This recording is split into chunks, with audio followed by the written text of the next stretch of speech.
میں زندان بتایا تھا نا جس کی چھت نہیں تھی، سال بھر زندان میں قید رہی نبی کی بیٹیاں، سال بھر اس زندان میں قید رہی۔ سردی ہے تو سردی روکنے کے لیے کچھ نہیں، اور گرمی ہے تو دھوپ روکنے کے لیے کچھ نہیں۔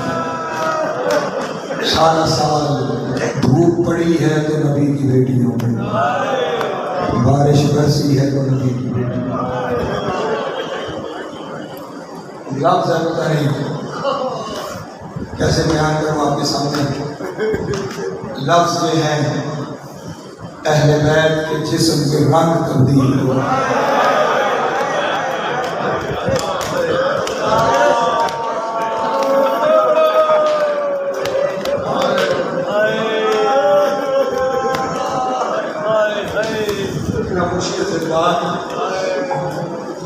کہاں نازوں سے پلی ہوئی بطول کی بیٹیاں، کہاں شام کی زندان کی سختیاں، 3 دن میں 1 دفعہ پانی ملنا تھا،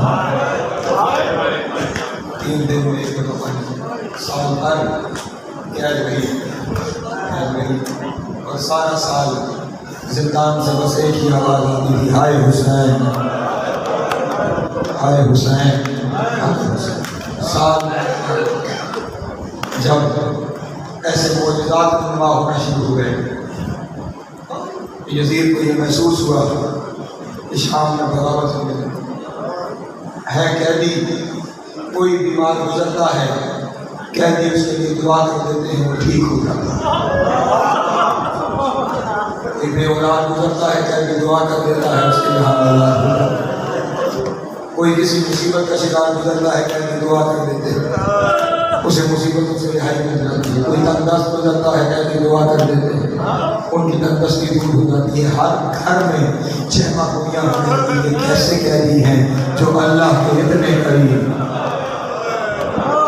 جن کی زبان سے نکلا ہوا لفظ خدا بند آدم رد نہیں کرتا۔ خبریں یزید تک پہنچنے لگی کہ حالات تبدیل ہو رہے ہیں، مجبور ہو گئے کہ دھا کیا جائے۔ نصف شب اضطراب سے اپنے محل میں ٹہلنا تھا، جس نے اتنے بڑے ظلم کیے ہوں اسے نیند کیسے آئے، اضطراب سے ٹہلنا۔ مصاحب نے کہا جا زندان سے سجاد کو بلا، نصف شب حاصل پہنچا، سید سجاد کو کہا جلیل نے دربار میں یاد کیا، آدھی رات کا وقت ہے، اندھیرے میں سید سجاد نے اپنی زنجیریں سمیٹی۔ جب زنجیریں سمیٹی نہ ہتھکڑیوں سے ہتھکڑیاں ٹکرائی، زنجیر سے زنجیر ٹکرائی، بیڑیوں سے بیڑیاں ٹکرائی۔ زنجیر کی آواز جیسے ہی بلند ہوئی، محافظہ امامت زینب بنت علی، سجاد رات کے اس پہر کہاں جاتا ہے؟ خوبی اماں شزیر نے دربار میں یاد کیا، بھاڑ نے کبھی علی کی بیٹی تھی، یہ بھی کوئی پیشیوں کی بات ہے۔ آدھی رات کو بھی کبھی کسی کی پیشی ہوتی ہے، اس نے ہمیں مجبور سمجھ لیا ہے۔ سجاد تم نہیں ہو، میں اجازت نہیں دے دی جاتی، خوبی اماں مجھے اجازت دیجیے، اس سے امامت اجازت مانگے۔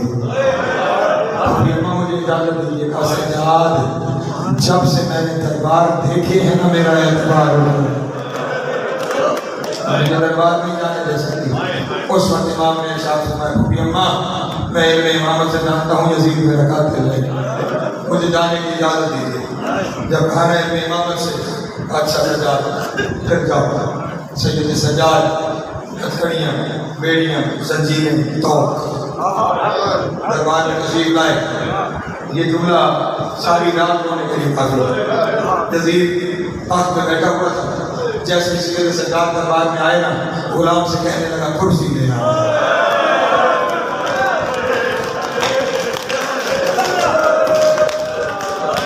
کرسی کا نام آنا تھا، سید سجاد کی آنکھوں سے خون جاری ہو گیا۔ اور جس دربار میں میری پھوپھی 9 گھنٹے کھڑی رہی، جس دربار میں کھڑے ہو کہ میری بہن کبھی ایک پاؤں زمین پہ رکھتی تھی، کبھی دوسرا پاؤں زمین پہ رکھتی تھی، تو اس دربار میں مجھے کرسی پہ بٹھائے گا؟ میں بیٹھے نہیں آیا، مجھے بتا کس لیے بلایا ہے رات کے اس پہر میں؟ کہنے لگا سجاد میں نے تمہاری قید رہا کی، وطن واپس چلے جاؤ۔ آئے وطن کا نام آنا تھا، سجاد کی دھار نکلی، رو کے کہا وطن وہ جائے جس کا وطن میں کوئی رہ گیا، میرا تو سارا کنبہ رشتے میں چلا گیا، میں کون سے وطن جاؤں، میں کہاں چلا جاؤں؟ یزید کہنے لگا سجاد چلے جاؤ، شام سے چلے جاؤ، میرا ملک چھوڑو، میں نے تمہاری قید رہا کی، تم یہاں سے چلے جاؤ۔ سید سجاد کا جملہ سننا، سید سجاد نے پلٹ کے اس سے کہا وزیر میرے قافلے کی سالار میری پھوپھی زینب، میں پھوپھی سے جا کے پوچھوں گا، اگر علی کی بیٹی نے کہا جائیں تو پھر ہم جائیں گے، اور اگر پھوپھی نے نہیں کہا تو جب تک علی کی بیٹی نہیں چاہے گی اب یہاں سے نہیں جائیں گے۔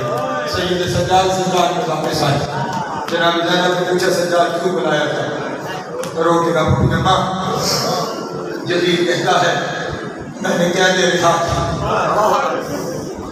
وطن واپس چلے جاؤ، یہ سننا تھا، اور اب علی کی بیٹی کو چلا لائے اور کہا سید سجاد کو کیا سمجھتا ہے میں اس کی قیدی ہوں، نہ میں اس کی مجبور ہوں، نہ میں اس کی قیدی ہوں، میں اللہ کی رضا کی قیدی ہوں، میں اللہ کی رضا کی قیدی ہوں۔ اور اگر یزید چاہتا ہے کہ ہم یہاں سے چلے جائیں تو اسے کہے میری کچھ شرطیں ہیں وہ شرطیں پوری کریں، سننا میری کچھ شرطیں ہیں وہ شرطیں پوری کریں۔ پہلی شرط یہ ہے وہ تسلیم کرے میں جیت گئی وہ ہار گیا، تسلیم کرے زینب جیت گئی ہے وہ ہار گیا۔ میری دوسری شرط یہ ہے اسے کہو کربلا کا لوٹا ہوا مال واپس کرے، کربلا کا لوٹا ہوا مال واپس کرے۔ اسے کہو میری تیسری شرط یہ ہے میں ابھی تک بھائی کو روک نہیں سکی، شام میں گھر خالی کرایا جائے، شام کی عورتوں کو بلایا جائے، میں حسین پہ رونا چاہتی ہوں، میں حسین پہ رونا چاہتی ہوں۔ سید سجاد پھر دربار میں آئے، کہا میری پھوپھی کہہ رہی ہے میری تین شرطیں ہیں، پہلے تسلیم کر تو ہار گیا وہ جیت گئی، بیٹھ گیا کہنے لگا میں مانتا ہوں میں ہار گیا، علی کی بیٹی جیت گئی، علی کی بیٹی جیت گئی ہے۔ کہا میری پھوپھی کی دوسری شرط یہ ہے کربلا کی لوٹ کا مال واپس کر۔ اب اگر ماتم نہ آئے تو اپنی قسمت میں ماتم کر لینا، کربلا کی لوٹ کا مال واپس کر۔ پلٹ کے کہنے لگا لوگ اپنے اپنے وطن کو لے گئے، جو رہ گیا ہے وہ دے دیتا ہوں، جو چلا گیا ہے اس کی قیمت دیتا ہوں۔ قیمت کا نام آیا، سجاد کی ہائے نکلی، رو کے کہا میرے دادا کی کٹی ہوئی انگلیوں ان کی قیمت کیا دے گا، میری صفی کی چادر کی قیمت کیا دے گا، اور سکینہ کے گھوڑوں کی قیمت کیا۔ اجرکم اللہ، اجرکم اللہ، اجرکم اللہ، مولا تمہارا کریا قبول کرے، حسین کی ماں تمہارا ماتم قبول کرے۔ بس دو لفظ اور ہیں، سمیٹ دیا میں نے اپنے بیان کو، سمیٹ دیا میں نے اپنے بیان کو۔ کہا میری پھوپھی کی تیسری شرط یہ ہے کہ اس لوٹ کے مال کے ساتھ شہداء کے سر واپس کیے، شہداء کے سر واپس کیے جائیں۔ اور آخری شرط ہمیں ایک گھر دیا جائے، اس گھر میں ہم حسین کا ماتم کریں۔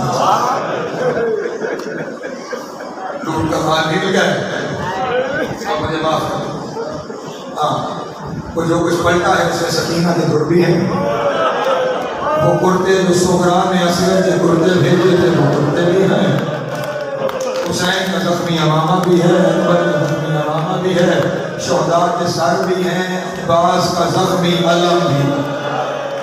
اجرکم اللہ، اجرکم اللہ، مولا تمہاری ہائے قبول کرے۔ گھر خالی ہو گیا، اس گھر کے ایک حجرے میں اب میں اسے تبرکات کہوں گا، یہ سارے تبرکات گھر کے حجرے میں رکھ دیے۔ آج یہ جتنی عزاداری ہم کرتے ہیں نا، یہ عزاداری کوئی رسم نہیں ہے، یہ عزاداری جناب زینب کی رکھی ہوئی روایت ہے، یہ روایت ہے۔ جتنی ہم برامدیاں کرتے ہیں یہ رسمیں نہیں ہیں، یہ جناب زینب کی رکھی ہوئی روایت ہے۔ جیسی عورتیں اکٹھی ہونے لگی نا، عورتیں اکٹھی ہونے لگی، اس وقت جناب زینب نے بی بی ام کلثوم سے کہا سنو ام کلثوم میں مسائل ترتیب سے پڑھتی چلی جاؤں گی، جب میں اپنے سکینہ کے مسائل پڑھوں نا سکینہ کے دور میں آنا،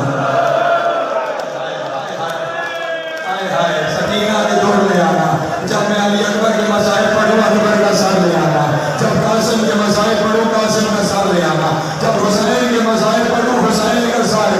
اجرکم اللہ، بی بی مسائل پڑھتی جا رہی ہے، سکینہ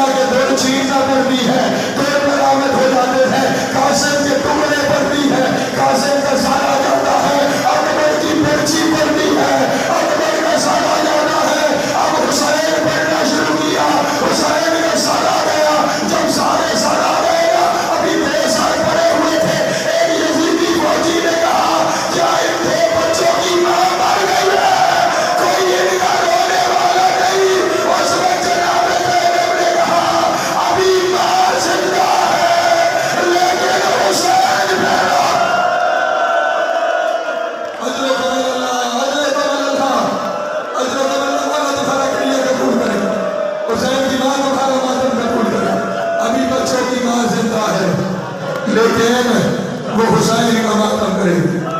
تمام ہوئی مجلس بس آخری جملہ قافلہ جانے کے لیے تیار ہوا. جناب زینب کے پاس آگے سید سجاد نے پوچھا پھوپھی اماں مدینے دو رستے جاتے ہیں, ایک سیدھا مدینے جاتا ہے, ایک کربلا سے ہو کر مدینے جاتا ہے. پھوپھی اماں کون سے رستے پہ جانا ہے, کون سے رستے پہ جانا ہے؟ ابھی یہ بات ہو ہی رہی تھی. جناب رباب نے آگے بڑھ کے شہزادی کے قدموں میں ہاتھ رکھ کے کہا شہزادی اس رستے سے جانا جس رستے میں میری سکینہ کی قبر آئے اور میں اپنی بیٹی کو اکیلا چھوڑ گا.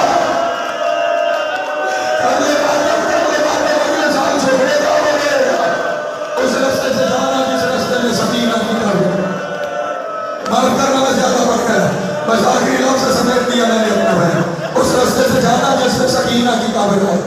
جو 53 محمل کا قافلہ تھا سجاد 3 محمل لے گئے. میں نے جملہ کہہ دیا اور کیا کہا اور کس سے ماتم کرو گے.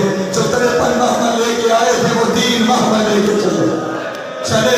اور اب جملہ سننا, چلتے ہوئے جہاں شہزادی کی قبر ہے نا, جیسے ہی یہ محمل وہاں پہنچے لفظ خدا کی قسم یہی ہے ہر بیوی نے انتظار کیا محمل بیٹھ جائے, اونٹ بیٹھ جائے, پھر میں اونٹ سے اتروں. کھڑے اونٹ سے میں باغ نے اپنے آپ میں گرایا.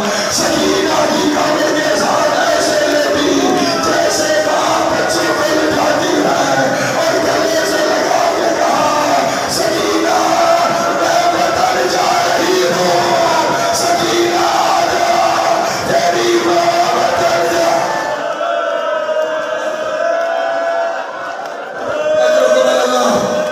اجرکم اللہ مولا تمہارا دنیا سے بول کر بس یہ لیے تو بیان کرنا میری آخری منزل ہے, میری آخری منزل ہے. ابھی ماں قبر کے پاس لیٹی ہوئی ہے. اب تم تو جانتے ہو نا, تم تو جانتے ہو کہ جب کبھی بھائی بہنوں کے پاس جائیں تو خالی ہاتھ نہیں جاتے, خالی ہاتھ نہیں جاتے. سید سجاد اپنی بہن کی قبر کے پاس آئے, پہلا بہن کیا سکینہ. روز پوچھتی تھی نا یہ پرندے کہاں جا رہے ہیں,